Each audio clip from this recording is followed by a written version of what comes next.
The files were never meant to be opened, and the men who held them were never meant to speak. Before we pull back the veil on the truth that the government works tirelessly to bury, make sure you are subscribed to the Black Archive so that you never miss a transmission from the shadows. In the deepest subterranean levels of the military-industrial complex, where budgets disappear into black holes and personnel records are scrubbed from existence, there exists a unit that does not officially exist. They are the first and last line of defense against threats that do not belong to our world. They are the ghost soldiers, the hunters of the impossible, and the keepers of truths that would shatter the sanity of the general public.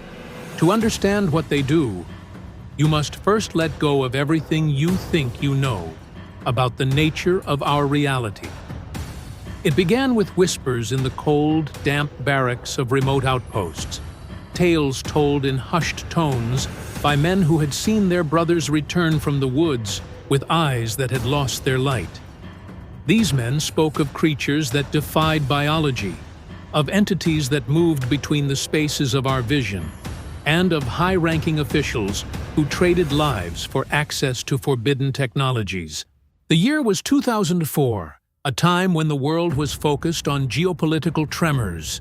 But beneath that surface, a far more terrifying war was being waged in the obscurity of rural forests and forgotten military testing grounds. Elias Thorne was a sergeant in a specialized tactical division at the time, a man whose file was erased the moment he left the service. He sits in a small, dim room now, his hands shaking as he recounts the night near a decommissioned radar station in Alaska. He remembers the silence. It was a heavy, suffocating silence that seemed to press in on the ears, muffling the sound of the wind and the crunch of boots on the snow. His team had been deployed not for an enemy insurgent force, but for an anomaly reported by local trackers. They arrived to find the perimeter marked by strange, iridescent slime that shimmered even in the moonlight. When they entered the tree line, the reality of their mission shifted. They were not patrolling. They were hunting something that was, at its very core, unmaking the laws of physics. Elias describes the entity as an amorphous horror, a creature devoid of bones, shifting through the underbrush like spilled ink. It did not have eyes, yet it tracked them with lethal precision. When the gunfire erupted, the sound was swallowed by the dense atmosphere. They unleashed everything they had, the high-caliber rounds tearing through the canopy. But the creature simply fell, collapsed into a pile of weeping matter, and then, with a sickening, wet sound, began to pull itself back together. It rose again, taller and more erratic than before. Elias watched his squad mates fire until their magazines clicked empty, panic rising in their throats as they realized that death was a concept this thing simply did not abide by. It was not just a creature. It was a biological riddle that refused to be solved.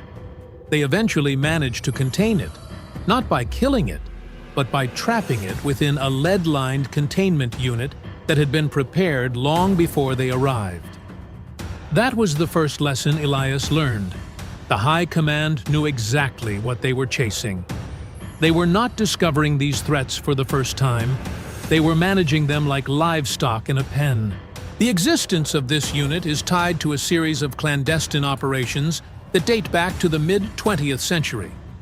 These operations, often referred to in redacted manuals as deep state retrieval missions, involve the recovery of crashed objects and the neutralization of non-human entities. But the scope is far wider than just terrestrial crashes. The reports suggest that during severe electrical storms, localized portals have been observed opening in the high atmosphere, often coinciding with sightings of metallic, disc-shaped craft that perform maneuvers impossible for human airframes. When these craft malfunction or are forced down, the unit is scrambled. They arrive under the cover of darkness, wearing gear that bears no insignia, and they clean the site with terrifying efficiency. They do not report to the Pentagon. They report to a shadow board, a group of individuals whose names appear on no official roster and whose authority supersedes the chain of command of every branch of the armed forces. Consider the psychological toll on these men. They are trained to be the best, the pinnacle of human conditioning, yet they are forced to confront entities that render their training obsolete. The isolation is immense. When you see something that proves humanity is not the apex of intelligence, everything you have ever fought for starts to feel hollow. Many of the soldiers who served alongside Elias broke under the pressure.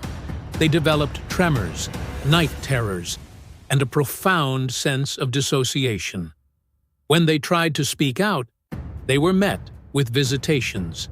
Men in charcoal gray suits would appear at their doors, offering no threats, only reminders of non-disclosure agreements that carried a weight far heavier than legal consequences. Their families would receive phone calls from numbers that did not exist.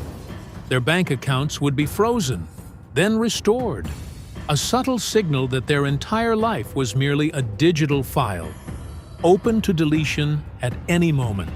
There is a specific report from a 2012 retrieval mission in the dense forests of the Pacific Northwest that captures the sheer dread of these encounters. A squad was tracking a signal that interfered with all satellite communications in the area. They found a clearing where the trees had been fused together, as if by immense heat. The bark turned to glass. In the center, a structure that resembled a series of interlocking obsidian spires hummed with a low-frequency vibration that made the soldiers' teeth ache. A member of the team, Sergeant Marcus Halloway, was the first to report seeing the sentinels. They were not biological in the traditional sense, but biomechanical, spindly, and unnervingly fast. They moved with a jerky, stop-motion quality that defied fluid movement, appearing in one spot and then another, a yard away, without ever moving through the space between. When the engagement began, the air turned cold enough to crack the lenses of their night vision goggles. Halloway's account is one of the few that survived the subsequent cleanup.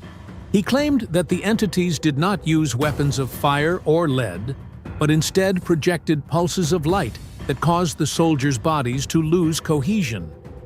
He saw one of his teammates literally dematerialize, his structure dissolving into a fine gray dust that drifted away in the breeze as if he had never existed. Halloway survived by hiding in a crevice of the obsidian spire, watching as the unit's command structure arrived in unmarked transport helicopters to retrieve the wreckage. They did not mourn the lost soldiers. They did not even acknowledge the deaths. They simply swept the area, sprayed a chemical compound that erased the biological trace of the encounter, and left. Halloway was found 3 days later, wandering the outskirts of a nearby town, his hair turned white and his memory fragmented. He was processed, interrogated, and then deposited back into society with a pension that ensured his silence. These stories are not isolated incidents. They are the recurring symptoms of a hidden reality that is constantly pushing against the edges of our perception. The phenomena are becoming more frequent, as if the barriers between our world and the place these entities inhabit are wearing thin. The military knows this. They are in a frantic race against time, trying to reverse engineer technologies that they do not fully comprehend, all while attempting to keep the public in a state of comfortable ignorance. The unit that does not exist is the primary actor in this silent war. They are the ones who patrol the borders of what is known, catching the entities that slip through the cracks and silencing the witnesses who stand too close to the edge. They have become something almost as alien as the things they hunt, cold, detached, and utterly loyal to a mission that defies moral justification. What happens when the hunters become the hunted? Or worse, what happens when they lose control of the very things they are trying to contain? There are rumors of a deep site facility in the Nevada desert buried miles beneath the surface, where experiments are conducted on the captured entities. The goal, according to the fragments of leaked documents, is to integrate non-human biological components with human tactical systems. The idea is to create a soldier who can see the spectrums these entities inhabit. A soldier who can anticipate their movements and survive their reality-bending attacks. It is the ultimate evolution of the military-industrial complex, a dark pinnacle of ambition, where humanity is sacrificed on the altar of technological superiority. The men who serve in this unit are not just soldiers. They are prisoners of a secret that ensures they can never return to their old lives. They are ghosts in their own time. They watch the world go about its business, shopping, working, and falling in love, knowing that at any second, a portal could open in the sky, or a creature could emerge from the depths of the earth, and the society they are protecting would be wiped away in an instant. This is the weight they carry. This is the burden of the Black Archive. The terror is not just in the creatures themselves, but in the knowledge that we are truly alone in our ignorance, and that those who protect us are just as much a part of the mystery as the threats they face. As you look up into the night sky, do not assume that every light you see is a satellite or a plane. Do not assume that the strange noises in the forest are just animals, or that the unexplained disappearances are merely accidents. There is a vast, hidden machinery operating just beneath the veneer of our reality. It is a world of shadows, of classified files, and of men who trade their humanity for a chance to fight back against the unknown. The unit is out there right now, somewhere in the dark, performing their duties under the orders of an unseen authority, waiting for the next anomaly to breach our world. They are the silent sentinels, the forgotten warriors, the ones who know the truth about the non-human presence on this earth. And if you are lucky, you will never have to see what they see. You will never have to face the things that make them keep their secrets. The history of these operations is a trail of breadcrumbs leading into a dark, impenetrable forest. Each piece of evidence is quickly recovered by the authorities, and each witness is systematically discredited or silenced. The strategy is to isolate the truth, to keep it fragmented so that no one can put the whole picture together. But the fragments are still there, scattered in the stories of broken men and the redactions in official paperwork. The truth is that we are in the midst of an occupation, a quiet, clandestine war that has been going on for decades. We are not the ones in control. We are simply the collateral damage in a conflict between forces that we are not meant to understand. The question remains, who is the Shadow Command, and what is their ultimate objective? Are they truly protecting us, or are they preparing for something else? Some suggest that they are negotiating with these entities, trading human resources for access to advanced knowledge. Others believe that they are merely stalling for time, hoping that the next wave of incursions will not be the one that finally breaks the dam. Whatever the truth may be, one thing is certain. The world is far more dangerous than we have been led to believe. The creatures are real, the portals are real, and the unit is real. They are the only thing standing between us and the absolute chaos that would follow if the public ever truly understood the scale of the threat. We find ourselves at a turning point in history, where the secrets are becoming too large to keep. The sightings are increasing, the technology is leaking into the civilian sphere, and the silence is becoming harder to maintain. The men who have seen the truth, like Elias Thorne and Marcus Halloway, are becoming desperate. They know that their story is the only thing that can prepare the world for what is coming. They are willing to risk everything, even their lives, to ensure that the public is aware of the existence of the unit and the threats they are fighting. They want to tear down the walls of the Black Archive, and let the truth speak for itself. As we conclude this descent into the shadows, remember that the silence of the authorities is not an indicator of safety. It is an indicator of the severity of the threat. The things that walk in the woods and the crafts that cross our skies are not part of a fairy tale. They are the reality of a world that is much older and much stranger than we have been taught. The next time you hear a sound in the night that does not belong, or see a light in the sky that moves against the wind, do not look away. Question what you are seeing. Research the anomalies. Stay curious, stay vigilant, and keep digging. If you found this investigation into the shadows compelling, make sure to hit that like button and share this video with those who are ready to face the truth. We only scratch the surface of the Black Archive in these transmissions, and there is so much more to reveal. Subscribe to the Black Archive and turn on your notifications, because the next dossier we open might be the one that changes everything you think you know about our world. The hunt continues, and we will be here, waiting in the dark to report on the next breakthrough.